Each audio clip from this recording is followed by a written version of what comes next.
What's up tout le monde, bienvenue sur l'Open Podcast avec Michael. Mon nom est Michael Lavallée-Gravel. J'espère que vous allez bien. Aujourd'hui on est en juillet 2024 puis on va parler de comment la vie met tout orchestre tout d'une manière parfaite pour nous pour qu'on soit rempli d'amour, qu'on réalise notre force intérieure, qu'on réalise notre potentiel, la chance, la liberté, la paix. Mais que si on change pas notre perspective, si on s'ouvre pas à ça, si on court, si on fuit cette souffrance-là, on va perpétuer cette souffrance-là. Puis tout ça va mener un peu à une discussion sur c'est quoi d'être fort mentalement. C'est quoi d'être fort? Puis je vais comparer ça un peu avec le gym de la vie. Puis aussi au travers du podcast, à un moment, je vais parler juste de foi, puis je vais juste faire attention parce que je vais dire à un moment donné, pour moi, le seul péché, c'est tout ce qui n'est pas aligné avec l'amour. Mais je veux que ce soit bien clair pour tout le monde. Peu importe le péché que tu commets, peu importe qu'est-ce que tu fais, peu importe que tu pries, peu importe. Pour moi, il n'y a pas d'enfer, puis il n'y a pas de... Il y a rien qui est l'enfer.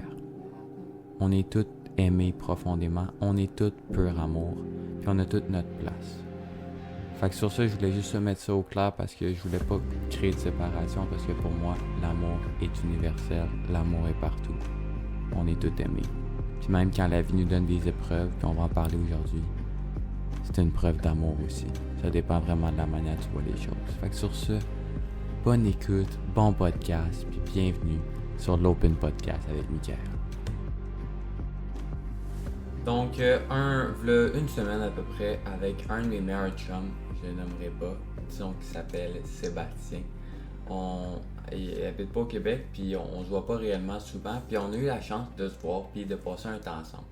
Puis ça faisait environ 6 mois qu'on s'était pas vu, puis on parle, puis je veux pas, en ce moment, j'étais encore, j'ai beaucoup d'épreuves au niveau de la maladie, puis au niveau de juste un peu tout ce qui se passe autour de la maladie, veux pas, c'est un certain challenge. Puis moi, j'en ai profité. La vie m'a ouvert une porte pour aller checker mes émotions, aller checker mes peurs. Puis moi, j'ai rentré dedans, puis je l'ai défoncé. Donc, c'est un gros processus. Puis j'ai parlé de ça avec mon ami. Puis quand j'ai dit un peu ce que j'avais vécu dans les 6 derniers mois, suite à l'hospitalisation, les traitements et tout, puis qu'il y avait eu des gros downs, il m'a dit t'es fort. T'es fucking fort, je serais pas capable. Je serais pas capable. Puis sur le coup, j'ai dit merci, mais j'ai comme pris un petit 2 minutes parce que ces mots m'ont comme frappé. Il m'a dit, t'es fort, je serais pas capable. Ça veut dire quoi, t'es fort? Ça veut dire quoi, je serais pas capable? Puis avec quelle perspective il me dit ça? C'est quoi la lunette de vue qu'il a pris pour me dire ça? Puis ça m'a fait réfléchir 6 mois, v'là 2 ans et demi, tu m'avais dit, Mick, tu vas passer au travers de tout ce que tu vas passer. Je me rappelle dans les débuts, le premier mois, j'avais perdu 15 livres, j'étais brûlé, oui, mais tu sais, il n'y avait pas plus qu'il faut. Puis tu sais, ça faisait un mois, mais pour moi, c'est la fin du monde. J'avais pas été capable de performer dans mes séries, j'étais à terre, j'ai perdu 15 livres, mon Dieu, ma masse musculaire, mais pour moi, c'était la fin du monde à ce moment-là. Mais à ce moment-là, je savais pas que j'allais pas juste perdre 16 livres, mais que j'allais en perdre 50. À ce moment-là, je savais pas que pendant 2 ans, jusqu'à ce jour, même si mes patins sont pas accrochés, même si je rêve encore, même si c'est un projet que je me suis donné dans ma vie d'être un athlète, puis que pour le moment, j'ai pas envie d'annuler ma carrière, ça fait 2 ans et demi que j'ai pas joué au hockey. Ça fait 2 ans et demi que je me suis pas réellement entraîné. Que les challenges que j'ai eu dans le premier mois face à la nourriture, face à la fatigue, je vivrais 2 fois pire pendant 2 ans et demi. T'es fort, je serais pas capable. Puis j'ai répondu, parce que c'est un athlète, fait que, comment je l'ai appelé, Sébastien, fait que disons que c'était Sébastien, j'ai répondu, tu sais Sébastien, tu sais, t'es quand même beef, t'es une bonne shape, t'es fort, t'es bon dans ton sport. T'étais comment v'là 2 ans? T'étais comment v'là 4 ans? V'là 6 ans? V'là 10 ans? V'là 2 ans et demi, peu importe combien qui bench, disons qu'il faisait du bench press avec aujourd'hui qui fait du bench press avec 300 livres, j'ai dit v'là 2 ans et demi, t'aurais-tu été capable de bencher 300 livres? Il fait non. V'là 2 ans et demi, t'aurais-tu été capable de jouer au niveau que tu joues? Non.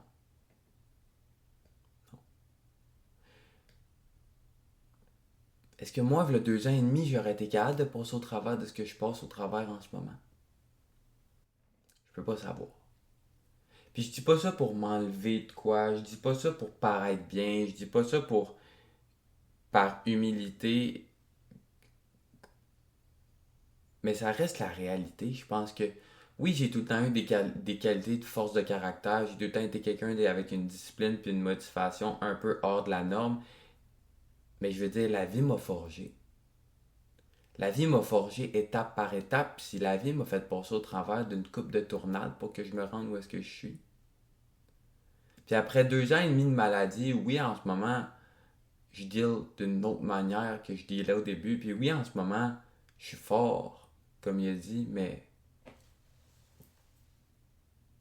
c'était juste la manière qui était dit comme si c'était de quoi d'inatteignable. Puis ça me faisait réfléchir, c'était quoi vraiment la force. Parce qu'on, est-ce que je peux dire, mettons, que moi, bon, c'est pas un bon exemple, vu qu'en ce moment, physiquement, je suis probablement pas plus fort que quelqu'un qui est en secondaire 3, mais je m'en allais dire, est-ce que c'est fair de dire que, ah, je suis plus fort que quelqu'un qui est en secondaire 3? Plus fort qu'un élève qui est au primaire? Ben non, on n'est juste pas au même niveau, on n'a juste pas passé au travers des mêmes tempêtes, on n'a juste pas eu les mêmes circonstances, on n'a pas eu juste les mêmes coups de batte dans le front, on n'a juste pas eu les mêmes entraînements. À ma première nuit d'insomnie, parce que j'avais faim puis que j'étais allé manger, ben même dans ce temps-là, je mangeais pas parce qu'il fallait pas que je mange. Fait qu'il y a eu toute une crise d'évolution, mais je veux dire, au moment donné où j'ai recommencé à manger de la nuit si je me levais parce que j'avais faim, vu que dans le jour j'étais pas capable de manger assez ou peu importe ce qui se passait dans mon corps, je cherche pas à comprendre. Ben, c'est au fur et à mesure des nuits d'insomnie, des nuits à avoir des nausées, que j'étais capable de dealer avec ça. Les journalités, c'est ça qui m'ont forgé. Les moments seuls avec ma nausée, c'est ça qui m'ont forgé. Les moments seuls à me regarder dans le miroir tout nu avec mon corps qui était plus mon corps, qui était plus mon corps, pour ceux qui écoutent, je mets des gros guillemets. Les heures de méditation, les heures de moments seuls en nature, les heures assis dans le noir avec mes peurs, c'est ça qui m'a forgé. Ça a été les squats que j'ai fait, les squats mentales que j'ai fait à tous les fucking jours de ma vie. J'ai pas couru à l'extérieur du gym. La vie m'a déposé dans un gym sur le coup qui me tentait pas d'être. La vie m'a juste droppé là. Un genre de gym slash Hell Week slash t'es-tu prête à manger des coups par des pros de kickboxing puis t'as jamais de collé de kickboxing de ta vie. J'ai envie d'être là, non. Mais je suis là maintenant. Fait que moi l'apprendre le kickboxing. On va boxer ensemble. On va boxer ensemble. La vie, là, elle veut qu'on soit fort. La vie, elle veut qu'on soit résilient. La vie, elle veut qu'on soit en paix. La vie veut qu'on réalise qu'on est libre. La vie veut qu'on réalise que le bonheur est en nous. La vie nous fait passer par une multitude d'événements. La vie nous fait passer par une multitude de circonstances, d'épreuves, d'échecs, de doutes, de peurs, pour nous faire réaliser qu'on a tout en nous. Mais qu'est-ce qu'on fait, nous? Ben, on n'aime pas ça, fait qu'on veut partir à courir. On cherche la sortie, on cherche un moyen de sortir de ce que la vie nous a présenté. Mais si la vie nous a présenté quelque chose, si la vie a mis quelque chose aujourd'hui dans ta vie, même si avec tes yeux d'humain ça fait pas de sens, même si avec tes yeux d'humain tu comprends pas, même si avec tes yeux d'humain t'es comme what the fuck, mon voisin vit pas ça, mon ami vit pas ça, mon pire ennemi vit pas ça, pourquoi moi? Ah ben pourquoi pas toi? Pourquoi pas toi? Et si justement, oh merci, Merci parce que c'est moi. J'ai l'opportunité d'être fucking fort. J'étais un freak d'entraînement. J'adore m'entraîner, mais c'est pas le cas de tout le monde. Puis je peux le comprendre parce qu'il y a des jours où j'avais pas envie de m'entraîner. Je peux comprendre qu'il y a des jours où ça me faisait chier de m'entraîner. Mais en général, j'aimais ça. Mais dans ces journées-là où ça me faisait chier de m'entraîner, puis où mes jambes brûlaient, puis où j'avais pas envie de forcer contre une barre de 350 livres, mais que je le faisais pareil, c'est au fur et à mesure d'accumuler ces journées-là que je suis devenu plus fort. Musculairement, que je suis devenu plus gros, que je suis devenu plus solide, que je suis devenu plus endurant. Puis live, la vie m'a enlevé tout ça. Je prends la force live d'un enfant de 12 ans, la shape d'un enfant de 14, puis l'endurance d'une mamie. C'est ça là. Mais pourquoi? J'ai réalisé tellement de choses dans la dernière année que je pourrais pas dire autre chose que merci parce que la vie m'a fait justement révéler à moi-même à quel point j'étais fort en dedans de moi. Puis que j'avais pas besoin d'avoir un corps, j'avais pas besoin d'avoir une force à l'extérieur de moi pour comprendre que j'étais assez fort déjà. Fait que sur le moment, c'est un peu ça qui s'est passé dans ma tête. Je l'ai approfondi par la suite, mais il y a eu un petit quelque chose qui a pas coulé avec moi, puis je voulais voir c'était quoi. Puis après ça, je me suis vraiment posé la question, c'est quoi être fort? C'est quoi être fort? Puis là, essayez de pas me crucifier. On a toutes nos croyances, on a toute notre philosophie sur ça. Puis on est dans une société où, sur les réseaux sociaux, on peut voir des façons de penser qui passent de la gauche, de la droite, de l'extrême. Puis moi, j'ai passé des deux extrêmes. Je veux dire, avant, pour moi, être fort, c'était juste, tu baisses ta tête, tu fermes les yeux, puis tu décalisses le mur devant toi. Puis c'est la même chose au gym, Au gym, tu veux lever une charge de plus en plus lourde. Tu sais, ma métaphore était bonne au début, mais là, ma métaphore, elle tient plus, selon moi, pour une vraie définition de force. Parce qu'au gym, pour être fort, la seule affaire que tu as besoin de faire, c'est de pousser plus fort. La seule affaire que tu as besoin de faire, c'est de pousser contre la résistance. La seule affaire que tu as besoin de faire, c'est de pousser plus fort. C'est comme ça que j'ai approché la maladie au début. Forcer. Forcer à manger. Tout le temps, me forcer à manger. Me forcer à tout faire pour guérir. Passer par-dessus la nausée. Passer par-dessus la fatigue. Passer par-dessus les peurs. Passer par-dessus les doutes. Mais jamais regarder d'où viennent ces doutes-là. Jamais regarder où viennent ces peurs-là. Jamais regarder pourquoi j'avais autant peur de m'arrêter. Jamais regarder pourquoi j'avais autant peur de ne pas m'entraîner. Jamais regarder pourquoi j'avais autant peur de perdre du poids. C'était ça ma mentalité au début. Tu fermes tes yeux, tu baisses ta tête, puis tu décalisses le mur avant toi. Mais c'est pas ça qui m'a fait guérir. Je sais pas c'est quoi qui va me faire guérir, mais c'est pas ça qui va me faire guérir. Au contraire, ça m'a fait souffrir. Jusqu'à temps que je réalise que je peux pas me battre. Parce que la seule affaire que j'essaie de me battre en ce moment, c'est la vie puis moi-même.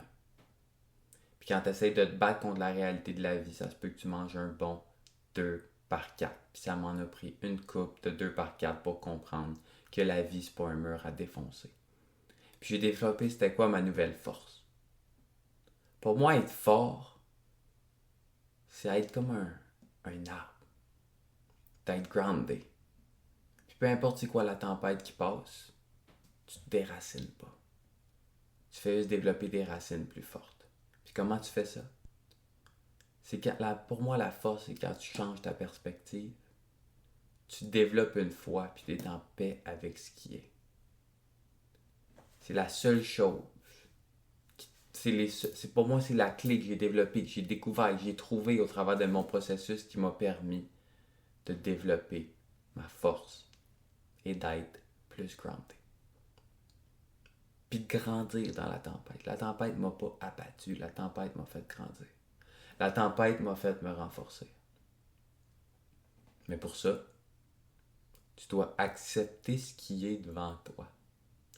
Au début, je résistais parce que je n'acceptais pas la possibilité d'être malade, la possibilité que ma carrière s'arrête, la possibilité de perdre mon corps, la possibilité de tout ça. Je l'acceptais pas. Mais what you resist persist. Ce que tu résistes va continuer de progresser. Puis tant que tu ne l'écouteras pas, ça va progresser de plus en plus fort. Ça va créer un bouchon de plus en plus fort. Puis là, le bouchon, puis là, la pression va s'accumuler, va s'accumuler, va s'accumuler. Puis quand le bouchon, il va décider de péter, ça va péter pour vrai. Mais si tu acceptes ce qui est, t'es plus un bouchon. T'es plus un arbre qui lutte contre la tempête. T'es un arbre qui se moue dans la tempête. T'es un arbre qui accepte la tempête. T'es un arbre qui peut profiter de ces changements de température-là pour te développer. Ensuite, ce qu'il faut que tu fasses, puis il n'y a pas de faut que tu fasses, mais dans ma recette à moi, j'ai découvert que ensuite, l'un gros truc qui va avec ça, change ta perspective. Puis je sais pas si elle a été publiée encore, je sais pas, mais j'ai 1 ou 2 vidéos podcast sur la perspective. Pour moi, la perspective, c'est tout, man. La lunette que tu décides de mettre sur tes yeux quand tu regardes quelque chose va changer le monde dans lequel tu vis, va changer la chose à laquelle tu fais face. Pour moi, ça a été de changer ma perspective à tous les jours. Puis quand tu changes ta perspective, tu passes de victime à co-créateur. Tu passes de ça arrive contre moi, à ça arrive pour moi. Tu passes dans un état d'anxiété à un état d'amour pour ce qui est. Parce que tu sais que finalement, c'est peut-être un hostie de gros cadeau pour toi. Fait que changer ta perspective dans la vie, c'est une grosse clé. Puis une grosse clé de la force. Puis la dernière, la confiance et la foi. Je sais pas pourquoi ça m'arrive à moi. Je sais pas pourquoi ça m'arrive maintenant. Je sais pas pourquoi ça m'arrive tout court. Mais ce que je sais, c'est que moi je sais pas. Puis qu'il y a de quoi de plus grand qui est à l'œuvre que mon petit cerveau humain peut pas comprendre. Puis à partir du moment que tu développes cette foi-là, cette confiance-là en Dieu, l'univers, la source, la présence, l'amour, ton cœur, peu importe comment tu décides de l'appeler, Allah, Bouddha, Krishna, Jésus, Sébastien, Michael, ça se peut, non, just kidding, mais à partir de ce moment-là, puis je pense que je l'ai déjà dit, à partir du moment que je me suis mis un genou, puis je suis pas chrétien, j'ai un côté mystique qui croit qu'on a toute une part de Dieu en nous, puis qu'il y a de quoi de plus grand vraiment. J'ai beaucoup de croyances à ce qu'il y a de plus grand, mais pour moi, il n'y a pas d'affaire de péché, puis d'affaire de même. Le seul péché, c'est d'agir contre l'amour, selon moi. Puis c'est pour ça que j'adhère pas à une religion particulièrement, parce que à partir du moment que tu te fais sentir quelqu'un coupable ou whatever, que tu shames quelque chose, t'es déjà plus dans l'amour. Puis pour moi, c'est ça le seul péché. Bref, petite parenthèse fermée. Pour moi, c'est de me fermer les yeux, de mettre mes 2 mains sur mon cœur, puis de dire à l'amour, à la présence, à mon cœur, qui que tu veux choix. C'est quoi que tu veux me faire comprendre au travers de ça? C'est quoi les leçons que tu veux me faire apprendre? Comment ça peut servir au monde? C'est quoi que tu veux que je fasse? C'est quoi que tu veux que je dise? Puis à qui? Puis pourquoi tu me fais passer au travers de ça? Mais pas, pourquoi moi? Mais pourquoi moi? Pourquoi moi? Comment je peux te servir? Comment je peux servir à un plus grand niveau? Je comprends pas ce qui m'arrive. J'aimerais ça comprendre ce qui m'arrive, mais j'ai pas besoin. Je sais que t'es là. Je sais que ça se passe pour une raison. Ces 3 ingrédients-là, pour moi, forgent un individu qui est fort mentalement. Oui, après ça, tu peux rajouter d'autres caractéristiques. La résilience, la discipline, la motivation, la capacité à rester calme. Tout ça, c'est des attributs, après ça, humains qui vont ajouter un équipement à ta force, qui vont ajouter du charisme à ta force, qui vont ajouter un genre de caractère, un genre de flow à ta force. Mais selon moi, ça, c'est le core. C'est le core qui se développe quand tu cours pas de ce que la vie t'amène. C'est le core qui se développe quand tu te poses pas de questions puis t'embarques sur le chemin. C'est le core qui se développe quand au lieu de Tu vis de l'anxiété, tu vis de la peur, tu vis de la tristesse, de la colère, au lieu de l'endormir dans de la porn, dans des cellulaires, dans de l'entraînement, dans n'importe quelle forme d'addiction, les filles, tu le vis. Tu le vis, tu le vis, tu le pleures, tu le cries, tu le frappes, tu le sens, tu te pas remets en question. Tu grandis, tu sautes dans le fucking gym de la vie. Puis le monde veut être fort physiquement, puis ils savent ce qu'ils ont à faire. Puis je pense que le monde savent ce qu'ils ont à faire pour être plus fort émotionnellement, mentalement. Mais es-tu prête à le faire? Puis de quoi tu cours? On court tellement, je pense, dans notre société, des choses qui nous plaisent pas, mais il est temps de plonger au cœur de nous-mêmes, il est temps de plonger au cœur de ce que la vie nous amène, il est temps de plonger au cœur de comment on se sent, puis d'accepter qu'on n'est pas fait pour être parfait, on n'est pas fait pour être tout le temps heureux, on n'est pas fait pour tout le temps inspirer, que c'est correct de pleurer, que c'est correct d'être en crise, que tout est correct. Mais c'est quand tu te permets à vivre ces émotions-là que tu les guérisses. C'est quand tu te permets à vivre toute cette colère-là, toutes ces peurs-là, à regarder toutes tes peurs, que l'amour passe au travers de toi pour les guérir. C'est quand tu mets ta main sur ton cœur et que tu dis « Je me permets d'être pas musclé. Je me permets d'être faible. Je me permets d'être malade. Je fais juste mon best. Je me permets d'avoir de la peine. Je me permets d'être insécure. Je me permets d'être triste. C'est quoi que tu veux me montrer? » Fait que je t'encourage à sauter dans le gym de la vie. Je t'encourage à ne plus avoir peur de ce gym-là. Parce que ce gym-là, il est juste là pour toi. Puis non, tu ne te regarderas pas dans le miroir avec des plus grosses cuisses, un plus gros cul, des abdos, je sais pas. Mais ça se peut qu'un moment donné, tu réalises que tu es en paix avec ce qui est, même si c'est une tempête. Que tu es en paix avec ce qui est, même si le soleil ne brille pas nécessairement. Que les gens te disent que tu es fort. Que les gens te disent que tu es inspirant. Que les gens te disent que tu es une voix dans ce monde-là sans que tu comprennes nécessairement d'où ça vient. À ce moment-là, tu te rappelleras que tu as fait le travail. À ce moment-là, tu te rappelleras que tu l'as squatté. Que tu as squatté 300 livres avant d'en squatter 350. Que tu as squatté 400 avant d'en squatter 600. Puis que tu as squatté 800 avant de squatter le world record. T'es fort. Puis t'es capable. There is no such thing as not being able. And there is no such thing as weak. Lâche pas. Lâche pas, sois fort, fais-toi confiance. Puis yeah, man. Fais confiance, la vie t'amène des bonnes choses au bon moment. Peace be with you. Merci. Merci. Si vous êtes rendu ici, c'est que vous avez fait qu'un avec le moment présent et que l'épisode a résonné avec une mélodie en vous. Je tiens à prendre ce petit temps pour vous exprimer ma gratitude, car sans vous, le podcast ne serait qu'une idée. Aussi, j'aimerais vous inviter à communiquer avec moi, à me donner du feedback, à me lancer des idées de sujets que vous aimeriez que j'aborde, à me présenter quelqu'un qui a une histoire à partager, ou peu importe. Sentez-vous bien à l'aise de vous ouvrir à moi et de rentrer en contact, afin d'amener cette idée à fleurir de plus belle. Si le cœur vous en dit, vous n'avez qu'à vous rendre sur mon site, le lien est dans la bio. Et pour finir, j'ai à te parler à toi. Oui, toi. Pour te rappeler que le monde est à une meilleure place avec toi. Et qu'il n'y a pas besoin de rien de plus que toi, qui est 100% toi. Let that sink in. Merci. Et que la paix et l'amour soient avec vous.